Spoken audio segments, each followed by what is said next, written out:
Hola, ¿qué tal a todos mis queridos amigos? Un placer saludarles. Bienvenido, bienvenida a este su canal Robin Pelufo. En este episodio poderoso, estudiando juntos con su amigo Pelu. Aquí estamos, iniciamos un nuevo trimestre. El estudio poderoso del arte de conocer a Dios. Durante este segundo trimestre estaremos estudiando de ese amor poderoso de que viene de lo alto, Cristo, nuestro sustituto, nuestro redentor, enviado por el Padre. Así que mis queridos amigos, pónganse cómodos. Hoy vamos a estudiar el texto de Juan 15, el versículo 9, pero hoy 28 de marzo nos viene una interesante frase: evalúate.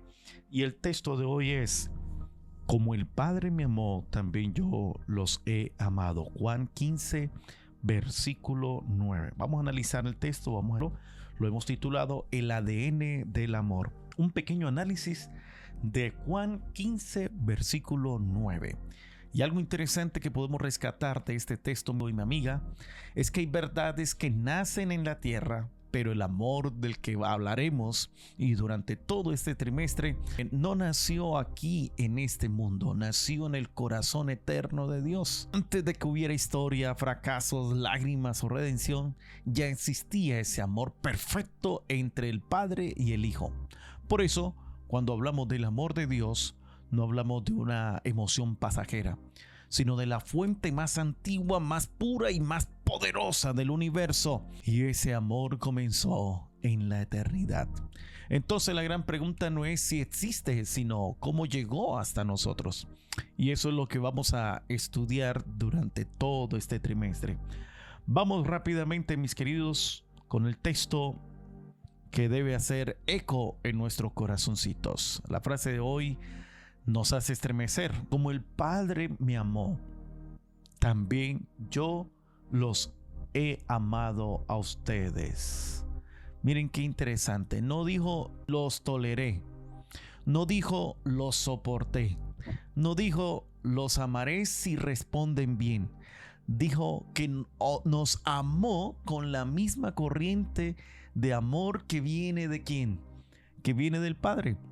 Eso significa que el amor de Cristo por nosotros no es una copia débil del amor divino, sino una manifestación gloriosa, cercana y a la vez visible. Y esa afirmación es tan profunda, mis apreciados, que no podemos pasar por encima de ella como si fuera una frase más. Este es un texto que nos debe llevar, mis queridos amigos, a una entrega total a ese amor, también en respuesta a lo que Dios por cada uno de nosotros. El Padre ama al Hijo, el Hijo ama a sus discípulos, a los discípulos, y los discípulos deben también permanecer ¿en dónde? En su amor. No es un amor improvisado, es esa misma corriente que viene del amor del Padre hacia el Hijo, que llega hasta nosotros. Por eso conviene detenernos, porque cuando Jesús habla, mi estimado, cada palabra tiene un peso poderoso, un peso eterno. Por eso vamos entonces a ponerle el microscopio a estas palabras, y la que me llamó poderosamente la atención y te debe llamar la atención a ti también es el verbo agapao, que traduce el amor que se entrega, el amor que decide, el amor que permanece, que se sacrifica sin retirarse cuando el costo incluso aumenta. Y también aparece la palabra meno, que significa permanecer, habitar, quedarse, echar raíces. Jesús no está ofreciendo una experiencia superficial ni una visita religiosa temporada. Está llamándonos a vivir dentro de su amor como quien encuentra por fin su casa. Y cuando entendemos eso, mi apreciado amigo, entonces debemos mirar no solo las palabras, sino la firmeza con la que fueron dichas. Por eso lo glorioso es que el amor de Cristo no se presenta como una posibilidad sentimental, sino como una realidad establecida. No está en construcción. Por eso nos encontramos con un aoristo poderoso aquí, ¿sí? la palabra amó. Jesús no estaba improvisando afecto para consolidar discípulos débiles. Estaba revelando un amor ya demostrado, ya encarnado, ya encaminado hacia dónde, hacia la cruz. Y precisamente porque ese amor ya fue dado, el siguiente llamado del texto cobra un sentido completamente distinto. Noten que el orden del evangelio aparece con toda su belleza. Primero, el amor. Después, la permanencia. Primero, la gracia. Después, la respuesta. Primero, yo los he amado y luego permanezcan en mi amor. Esto derriba todo orgullo humano y también toda condenación religiosa, porque significa que no obedecemos para comprar amor, obedecemos porque ya fuimos amados. La raíz no es nuestro esfuerzo, la raíz es su gracia, la raíz es nuestra constancia, la raíz no es nuestra constancia, la raíz es su iniciativa. Y si permanecer es la respuesta correcta, ahora debemos preguntarnos cómo se vive de verdad esa permanencia. La vid, la sangre y la Trinidad. Jesús responde llevándonos a la imagen de la vid y allí todo se vuelve claro. El pámpano no produce vida por sí mismo, la recibe, no inventa savia, la conduce. No se sostiene solo, depende totalmente de la vid. Así es el creyente con Cristo. Separado puede aparentar por un tiempo, pero unido realmente comienza a vivir, a fructificar y a preservar. Detrás de esta imagen hay una verdad inmensa, mi apreciado. El Padre es la fuente, el Hijo es la vid verdadera y nosotros vivimos solo en la medida en que permanecemos en Él. Y cuando esa unión se entiende, entonces aparece un mapa espiritual que ordena toda la vida del discípulo, el mapa de la permanencia. Todo empieza en el amor del Padre, se revela perfectamente en el Hijo y llega hasta nosotros para transformarse en una respuesta de permanencia y obediencia. Esa es la ruta del cielo, mi apreciado, hacia el corazón. Esa es la ruta del cielo hacia el corazón humano. No empieza en nuestra búsqueda, empieza en su amor. No se sostiene por nuestra fuerza, se sostiene por nuestra unión con Cristo. Por eso la vida cristiana madura no consiste en hacer movimientos religiosos, sino en vivir conscientemente conectado a la fuente correcta. Y para sentir el peso real de esa conexión, debemos recordar el escenario en el que Jesús pronunció estas palabras. Eso nos lleva al contexto inmediato de cuando Jesús estuvo allí con sus discípulos, obviamente antes de enfrentar la pasión de Cristo. Jesús dijo eso en una noche oscura, terrible, no en la comodidad del mediodía quizás. Lo dijo con la cruz a las puertas, con la traición respirando cerca por parte de su amigo Judas y Pedro también, que lo negaría, con el dolor avanzando sobre su cuerpo santo. Estas no son palabras decorativas, mis queridos, para una pared bonita. Son palabras de vida para la hora de temblor, para la crisis más fuerte que enfrentaría nuestro amado Maestro Cristo Jesús. Saben, amigos, Jesús estaba preparando a sus discípulos para cuando llegara ese momento donde todo parecía destruir sus esperanzas. La única forma de no quebrarse por dentro sería permanecer en su amor. Y justo ahí surge una batalla que todos conocemos. La lucha entre lo que Dios ya dijo y lo que nuestras emociones nos quieren hacer creer. Jesús no estaba soltando frases lindas allí. Sabe que va a morir, pero está preparando a sus discípulos. Los está invitando a permanecer en medio de la crisis. Porque cuando llega la noche, el corazón suele volverse mentiroso. Hoy se siente cerca, mañana se siente seco. Hoy canta, mañana calla. Hoy crece con fuerza, mañana tiembla. Pero el amor de Cristo no puede medirse por la temperatura de tus emociones, sino por la certeza de su obra. La cruz habla mucho más fuerte que tus altibajos. La fidelidad del Señor pesa más que tus sensaciones cambiantes. Y la iniciativa divina sigue firme aún cuando tu alma atraviesa tormentas.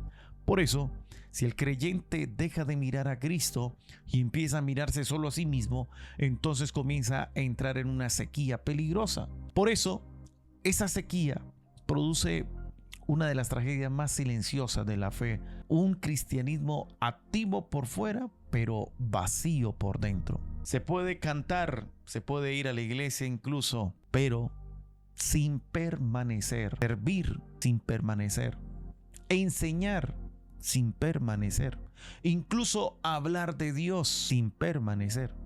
Y el resultado es una vida religiosa que hace ruido, pero no tiene savia.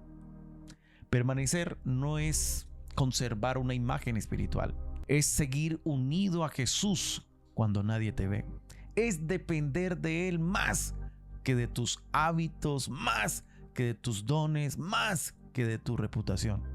Y cuando uno reconoce esa desconexión, entonces deja de confiar en la fuerza propia y empieza a necesitar el soplo del Espíritu. Y ahí aparece la obra preciosa del Espíritu Santo. Porque lo que la rama no puede fabricar, Dios lo hace fluir. Hay estaciones del alma donde uno se siente sin brillo, uno se siente sin fruto, se siente sin lágrimas. Pero el Evangelio no nos manda a fingir vida, nos llama a recibirla otra vez desde Dios. El Espíritu consuela al herido, despierta al adormecido, fortalece al débil y vuelve a correr como savia santa por el interior de una vida cansada. Y cuando esa vida vuelve a fluir, entonces entendemos que esto no es solo una experiencia emotiva, sino una verdad teológica inmensa. La teología aquí no enfría el mensaje, lo enciende más. La salvación, mi querido y mi apreciado, nace en el amor trinitario, no en el mérito humano. El amor del Hijo expresa sin disminución el amor del Padre. Y la obediencia del creyente no compra aceptación, sino que brota como fruto de una unión viva con Cristo Jesús. Eso significa que la vida cristiana verdadera no es primero un sistema moral, sino una relación sostenida por esa gracia de parte del cielo. Dios no está formando actores religiosos, está formando hijos que viven de su amor.